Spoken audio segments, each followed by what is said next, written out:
Hello everyone, welcome back to Simra classes 5 minute series. तो आज हम अपनी सीरीज़ में एक बहुत इंपॉर्टेंट टॉपिक डिस्कस करने वाले हैं, जो कि इम्पॉर्टेंट तो है ही, साथ में बहुत ही इंटरेस्टिंग भी है। हमने फ्रेंड्स आज से पहले अपनी क्लासिकल थ्योरी ऑफ ऑर्गेनाइजेशन में, यानी कि हमारे टेलर और फ्योल जी ने जितनी भी थ्योरीज दी about the management and about the organisation, उसमें वो एक बहुत इंपॉर्टेंट फैक्टर को निगलेक्ट कर गए। वही उसकी लिमिटेशन भी बनी आगे चलकर, वो था ह्यूमन रिलेशन फैक्टर। तो हमारे टेलर और फ्योल सर से एक गलती हो गई, क्योंकि उन्होंने सारे एस्पेक्ट पे ध्यान दे दिया, बट जो एस्पेक्ट वो भूल गए वो बहुत इंपॉर्टेंट एस्पेक्ट निकला। यानी कि ह्यूमन रिलेशन फैक्टर जो था वो इतना इंपॉर्टेंट एस्पेक्ट था कि जब हमने इसके बारे में सोचा तो it took every scientist by surprise कि ऑब्वियसली हमने ह्यूमन रिलेशन फैक्टर को कैसे इग्नोर कर दिया, क्योंकि ऑर्गेनाइजेशन तो एक सोशल सिस्टम ही है, ऑर्गेनाइजेशन बना ही लोगों से और हमने लोगों को ही छोड़ दिया। इसीलिए अब एक न्यू ऑर्गेनाइजेशन थ्योरी का डेवलपमेंट हुआ, जिसको कहा जाता है न्यू क्लासिकल थ्योरी। अब ये न्यू क्लासिकल थ्योरी को ज़्यादा डिफरेंट नहीं है क्लासिकल थ्योरी से, ये क्लासिकल थ्योरी का ही एक्सपेंडेड वर्जन है। क्लासिकल थ्योरी कंटिन्यू हुई, उसके साथ एक एडिशन हो गया और इस एडिशन को मिलाने के बाद एक न्यू नाम दे दिया, क्या? New classical theory. अब इसमें हुआ क्या, न्यू क्लासिकल थ्योरी में हम लोगों ने देखा कि कुछ सीरीज ऑफ एक्सपेरिमेंट कंडक्ट करे गए, एक कंपनी के through series of experiment conduct करे गए, और उसमें जो फाइंडिंग्स थी ना, उसने साइंटिस्ट को पूरा हिला के रख दिया, समझ लो। क्योंकि वहीं से हमने देखा कि it is human relation which is affecting the organisation at the most. अब आप सोच रहे हो कि ऐसा कौन से एक्सपेरिमेंट थे? उन सीरीज ऑफ एक्सपेरिमेंट को एक कंबाइंड नाम दिया गया, which was Hawthorne experiment, and the company which conducted it was Western Electric company in the year 1927 to 1932, and the company was situated in USA। तो USA ने ये एक्सपेरिमेंट कंडक्ट करे, ठीक है। Let me write it for your notes. So these are some findings जो अभी तक हमने अपनी वीडियो से निकाली हैं कि ये क्या था, ह्यूमन रिलेशन का एडिशन था क्लासिकल में, और फिर इसी को उन्होंने क्या बोल दिया, इसी को उन्होंने बोल दिया न्यू क्लासिकल। अब ये जो हम थ्योरी पढ़ने जा रहे हैं उसका नाम क्या है? उसका नाम है न्यू क्लासिकल। इसका मतलब ये कहाँ पर आई थी? न्यू क्लासिकल थ्योरी के अंदर हॉथरन एक्सपेरिमेंट पढ़ते हैं। Now conducted at western Electric company, ये हुआ वेस्टर्न इलेक्ट्रिक कंपनी था, बट बच्चों याद रखना, it was conducted at western Electric company but it was originally sponsored by general electric. तो आपको कभी पूछा जाए कि कहाँ पर हुआ था हॉथरन एक्सपेरिमेंट, तो the answer is western Electric company. Sometimes आप कहीं कहीं उसको बुक्स में पढ़ोगे कि जनरल इलेक्ट्रिक भी नाम दिया होगा, उसके बाद हम कंफ्यूज हो जाते हैं कि ये जनरल था या वेस्टर्न था, ठीक है। तो मैं आपको यहीं पे इसको क्लियर कर रही हूँ कि conducted at western Electric company but was sponsored by, मतलब पैसे इसको कंडक्ट करने के लिए किसने दिए थे?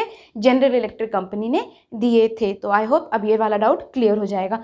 Now it was conducted by Elton Mayo, the very prominent name जो इस हमारे एक्सपेरिमेंट से निकल कर आया था, क्योंकि यही एक ऐसा नाम था जिसको हम आज जानते हैं father of human relation, father of human relation in organisations, ठीक है। तो हमारे ऑर्गेनाइजेशन में ह्यूमन रिलेशन का फैक्टर इन्हीं ने डाला था, इन्होंने ही दिखाया था कि human relation matters the most in organisation, that is why he is known as the father of human relation. Okay, so with this I can say कि अब हम लोग अपने एक्सपेरिमेंट के बारे में पढ़ना शुरू करते हैं। हमने जनरल नॉलेज तो ले ली उसके बारे में कि ये क्या क्या पॉइंट्स थे जो हमें निकालने हैं इस थ्योरी से। अभी कुछ पॉइंट्स हैं जो निकालने ज़रूरी हैं और भी। सो जब एक्सपेरिमेंट कंडक्ट हुआ ना, तो एक्सपेरिमेंट का जो मेन फोकस था वो था कि वर्क प्लेस के एनवायरनमेंट में चेंज करने से वर्कर्स की प्रोडक्टिविटी पे क्या चेंज आएगा। मतलब कि जैसे जैसे हम वर्किंग कंडीशंस में चेंजेस करेंगे, कुछ चेंजेस करें और उससे प्रोडक्टिविटी में क्या चेंज आया, एम्प्लॉयज़ के बिहेवियर में क्या चेंज आया। एक्चुअली हम बिहेवियर ही तो देख रहे थे, क्योंकि ह्यूमन रिलेशन तो उसी से निकल कर आएगा ना। क्योंकि अगर हम कोई चीज़ एलिमेंट डालेंगे और उसके आउटपुट में ह्यूमन रिलेशन चेंज हो रहा है, वही तो हमें पढ़ना था ना इसके अंदर हॉथरन एक्सपेरिमेंट में। तो एक्चुअली हमने यहाँ पे वर्किंग कंडीशंस को चेंज करा, कुछ कुछ फैक्टर्स को चेंज करा और उसके बाद ह्यूमन का रिएक्शन उस पर नोट करा। तो ये जो एक्सपेरिमेंट है वो 3 स्टेजेस में कंडक्ट करा गया। एक्चुअली 4 हैं बट मेनली 3 देखा जाता है। तो 4 stages are there in this experiment which will have to discuss now. और उसके साथ हमने देखा कि वहाँ पर जो मेन फाइंडिंग्स निकली वो ह्यूमन रिलेशन की वजह से ही निकली। तो चलिए अपने स्टेजेस देखते हैं। सबसे पहले स्टेज पे एल्टन मायो ने सोचा कि क्या अगर मैं वर्किंग कंडीशंस में लाइटनिंग चेंज करूं तो प्रोडक्टिविटी इंक्रीज होगी या डिक्रीज होगी। तो उन्होंने सबसे पहले लाइटनिंग का इफेक्ट देखा और उसी लाइटनिंग इफेक्ट को स्टेज 1 दिया गया है नाम, एंड इसका नाम है इल्यूमिनेशन एक्सपेरिमेंट। इस एक्सपेरिमेंट में एल्टन मायो ने देखा कि जैसे जैसे वो इल्यूमिनेशन यानी कि लाइटनिंग को बेटर कर रहे थे वैसे वैसे प्रोडक्टिविटी इंक्रीज हो रही थी। तो इनिशियली तो उन्होंने देखा कि प्रोडक्टिविटी इंक्रीज हो रही है with the increase in the lightning condition. ठीक है, तो प्रोडक्शन इंक्रीज हुआ, बट उन्होंने फिर देखा कि जैसे जैसे वो लाइटनिंग को बैक टू नॉर्मल कंडीशन और उससे भी थोड़ा नीचे कर रहे थे तो भी प्रोडक्टिविटी इंक्रीज ही थी। इसका मतलब प्रोडक्शन तो हर केस में इंक्रीज ही हुआ। तो उन्होंने देखा और उन्होंने सोचा भी कि इसका मतलब यहाँ पे कोई और ही फैक्टर है जो इफ़ेक्ट कर रहा है प्रोडक्टिविटी को। तो इसका मतलब जो हमारा इल्यूमिनेशन एक्सपेरिमेंट था वो तो फेल हो गया था स्पेसिफाई करने में कि एक्चुअली क्या फैक्टर है जो प्रोडक्शन को इंक्रीज करवा रहा है। यहीं पे हमारे सेकेंड स्टेज का नाम आता है। हमारा सेकेंड स्टेज जो था वो था रिले एक्सपेरिमेंट। उसको शॉर्ट में रिले एक्सपेरिमेंट कहते हैं, but the full name is relay assembly room experiment. The full name is relay assembly room experiment. अब इसमें क्या हुआ, इसमें एल्टन मायो जी ने कुछ गर्ल्स को, बहुत ही छोटा सा ग्रुप था, कुछ गर्ल्स को एक जगह पे काम करने के लिए रख दिया और वहाँ की वर्किंग कंडीशंस में थोड़े से चेंजेस कर दिए। अब वो चेंजेस क्या थे, वो चेंजेस थे कि वो फ्रेंडली सुपरविजन वहाँ पे रखा गया, प्लस वहाँ पे शॉर्टर आवर्स ऑफ वर्क रखे गए, सेकेंडली ब्रेक्स दिए गए कुछ कुछ इंटरवल्स के बाद, एंड थर्ड वॉज वहाँ पर free interaction among the worker रखा गया। इसका मतलब जो वर्कर्स थे वो आपस में बात कर सकते थे। इंसेंटिव्स के पे को भी चेंज करा गया एंड फिजिकल कंडीशंस भी चेंज करी। तो कुछ तो नहीं, बहुत कुछ चेंज कर दिया था अब यहाँ पर। अब यहाँ की जो फाइंडिंग थी वो बहुत इंपॉर्टेंट फाइंडिंग होने वाली थी। अब हम लोग पहले नाम लिख देते हैं सेकेंड एक्सपेरिमेंट का। Second experiment was relay assembly room experiment. अब यहाँ पे जो चेंजेस हुए थे आई होप वो आपको याद हैं। उसके बाद अब यहाँ पे उन्होंने देखा कि प्रोडक्शन तो चेंज हो रहा है।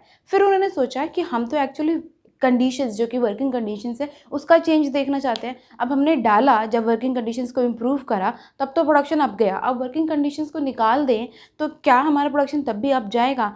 पर वहाँ पर भी प्रोडक्शन अप गया और उन्होंने देखा कि यहाँ पर कुछ और फैक्टर है जो एक्चुअली प्रोडक्शन को इंक्रीज करवा रहा है। सबसे पहले तो उन्होंने देखा फ्रेंडली इन्वायरमेंट जो था, जो उन्होंने दिया था वर्कर्स को, गर्ल्स वर्कर्स को, वो बहुत ज़्यादा मोटिवेटिंग था उनके लिए।